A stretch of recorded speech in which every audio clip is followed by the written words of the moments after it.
Hey everybody, CLARKSIDE here. Welcome back to Destiny. In this video we're going to be reviewing the Suros regime exotic auto rifle. Before we get into the review, I just wanted to let you know I have a new video series coming out soon. Make sure you hang around for more info about that at the end of this video. The Suros regime. This little puppy has been through a lot. In the very beginning of year 1, it was the terror of the Crucible. Bungie quickly nerfed it, not once but several times along with all auto rifles, and for a while it was a total dud. With year 2, Bungie have tried to make it viable again without making it overpowered. When Xur sold this a couple of weeks ago, I had a lot to say about it in my recommendations video, so I thought maybe it was time to take the old girl out on a date to the Crucible and tell you guys how I got along. What makes the year 2 version so different from its year 1 counterpart?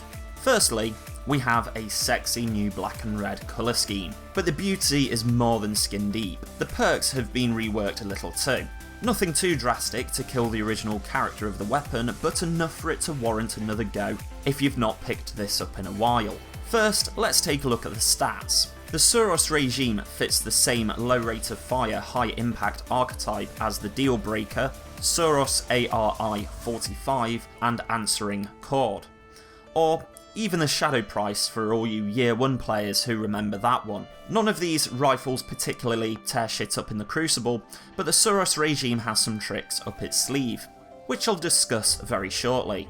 The base rate of fire before perks is 77, which translates as 450 RPM, and the impact is 28. Compared to other assault rifles in its class, the Suros regime has a below average range at 28. This can be boosted with either field choke or linear compensator, but these perks leave it average at best.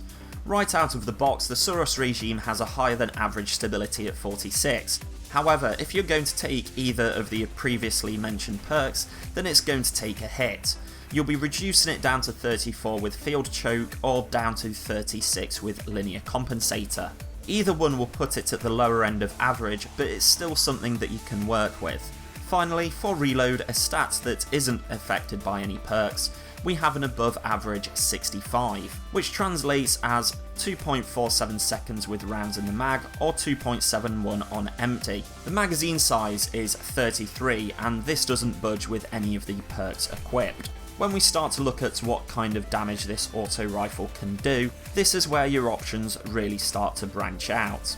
Its stock damage is 20 for a body shot, meaning 10 rounds and a 1.2 second time to kill. Headshots will cause 25 damage, meaning 8 rounds and a 0.93 second time to kill. With these kind of stats, you can get 2 or 3 kills per magazine, unless you have the aim of a potato.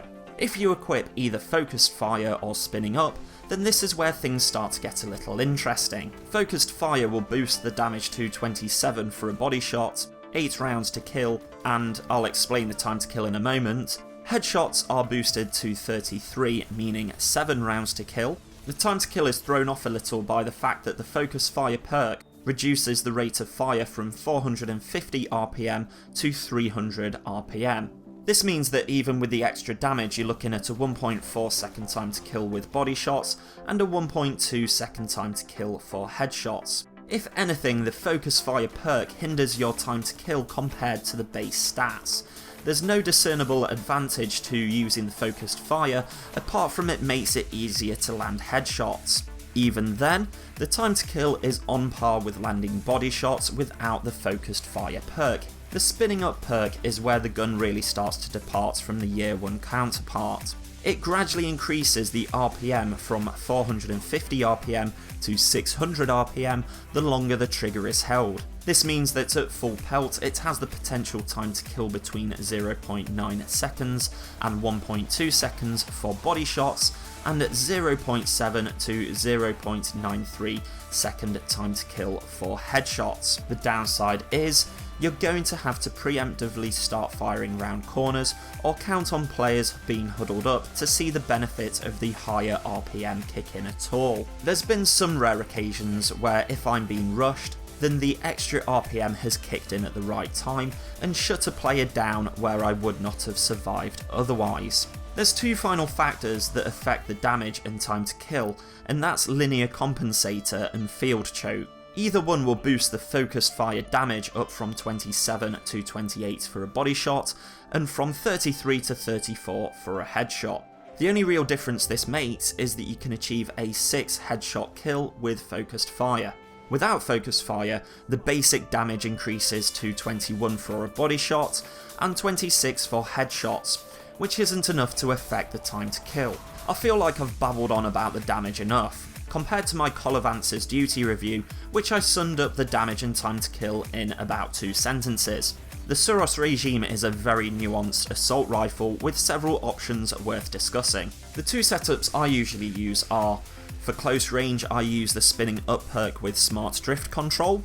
For medium range I use focused fire with linear compensator. Yes, I know, I said there wasn't any discernible advantage to using the focused fire perk, but sometimes I just happen to do really well with it. I can't put my finger on why. That pretty much sums up the barrel perks and these 2 perks because they're the most interlinked. The rest is more straightforward. We've got the Suros Legacy. The bottom half of each magazine deals bonus damage and has a chance to return health on kill. Think of this perk as being glass half full and lifesaver in one perk, although I believe the damage buff isn't quite as potent as the glass half full perk. Unfortunately, the health regen doesn't proc enough for you to play like you really count on it. To compare this to the Red Death, I often play quite aggressively with the Red Death, knowing that when I get a kill, my health is going to replenish, thanks to the Red Death perk. Unfortunately, you can't make those same kind of gambles with the Suros. It roughly procs between 1 out of 4 or 5 kills. When it does happen, it is very welcome. On the end here, we have Hammerforged for increased range and accuracy, and Lightweight for increased agility. I always go for Hammerforged, just to make Suros more viable in mid-range. But for some players, the Lightweight perk might be worth your consideration if you're going for the spinning up aggressive build. You'll notice that there's no high caliber rounds perk any longer. I can only suspect that Bungie decided that this was too powerful when combined with the spinning up perk and this high damage archetype. My final thoughts on the Suros regime are that this is one of the more viable auto rifle options when it comes to the Crucible. The current meta puts auto rifles at the bottom of the pile, but I managed to get some pretty good gameplays out of the Suros, typically achieving a KD of between 1.6 and 2.0. For the more competitive side of Crucible, I would maybe give the Suros a miss. There's far better options to take into Trials of Osiris or Iron Banner.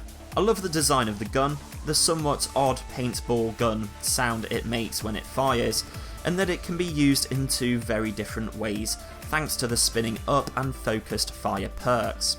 I wish that more guns had a similar interchangeability between 2 different perks that have such tangible results. In PvE, you're going to chew through ammo pretty quickly with the spinning up perk equipped, but it is great for mowing down trash mobs. Mostly I use the focus fire perk for PvE because it can one-shot a lot of enemies and you can use auto rifles more at range compared to the Crucible. Whilst making this video, I happened to capture a match where I got a 10.3 KD. Even if I take out all of the other kills and just focus on the Suros, my KD was 4.5. This is exceptional and is by no means indicative of what you can consistently achieve with this gun. In the interest of not letting that footage go to waste, I'm launching a new video series called Let's Slay. The first episode of that will be out on Wednesday. Make sure you check that out. And that, my fellow Guardians, is a wrap. I want to thank you all for watching. Drop me a comment and a like if you found this video useful. Thumbs down if you don't agree with me. And hello newcomers, don't forget to subscribe to stay up to date with all my latest Destiny videos. This is CLARKSIDE, signing out.